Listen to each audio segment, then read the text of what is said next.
The whispering wonderland of Hellas. Long, long ago, so long ago that even the oldest mountain cannot remember, there lay a land the people called Hellas, a wonderland of gentle light and watchful silence. Here, dawn spilled over hills like golden silk, warming the fields and streams.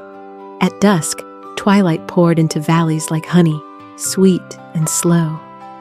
And in the deep of night, stars spread wide across the sky, so bright they seemed to lean down and listen. The people of this land believed the world was never empty. Every meadow had a guardian. Every stream had a voice.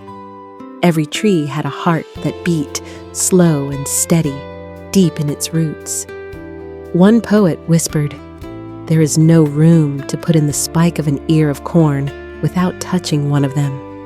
The air was thick with unseen friends, spirits of leaf, of water, of sky. So many that wherever you walked, you brushed against invisible wings. Where springs bubbled clear from mossy stone, there lived the Naiads. They were water nymphs, as delicate as the streams they loved. Sometimes they would peer from rippling pools, hair glistening like threads of silver.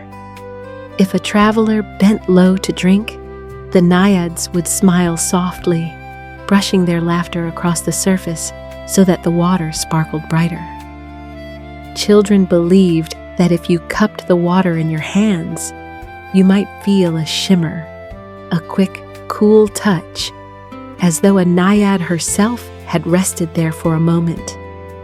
Their laughter was like music, soft trickles, splashes, little songs of drops falling stone to stone.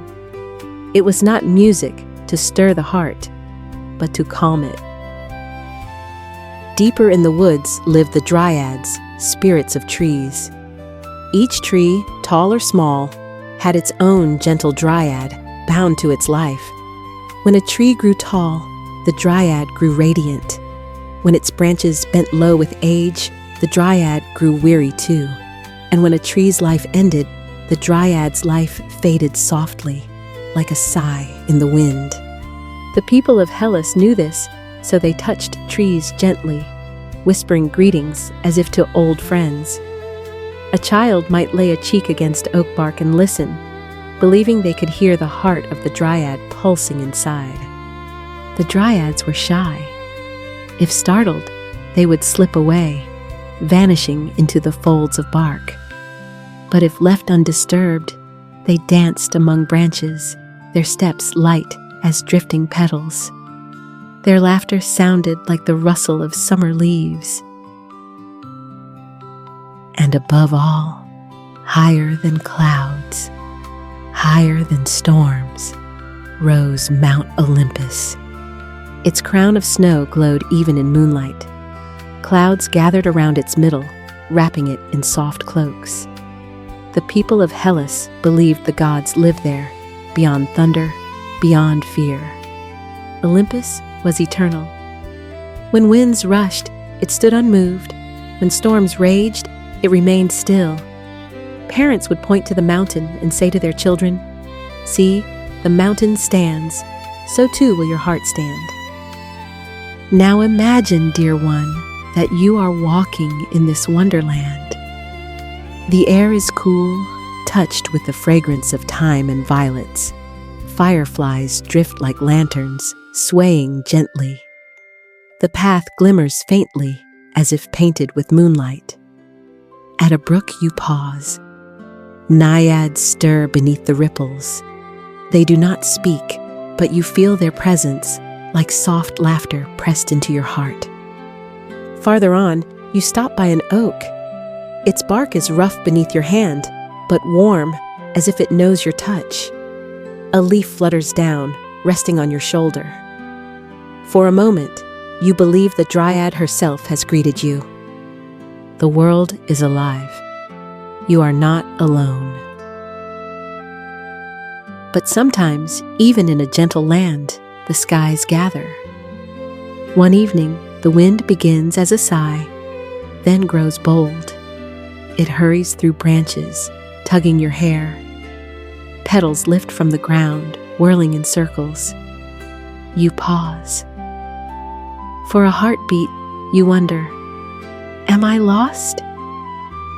But then your eyes fall on a pale blue flower by the path. It bends in the wind, but does not break. You kneel. You place your hands around it. Don't be afraid, you whisper. You tuck the little flower gently inside your coat. And suddenly, the storm feels softer. For even in a restless wind, you can protect something small. The path glimmers again. The storm drifts away. Above, Olympus appears once more, serene and steady. The forest exhales. Crickets begin their evening song. Fireflies return, floating like stars among the trees. The Naiads ripple the brook with laughter. The Dryads slip back into their trees, their leaves glowing faintly under starlight. You walk slowly down the moonlit path. The flower warms your pocket, carrying the hush of Wonderland with it.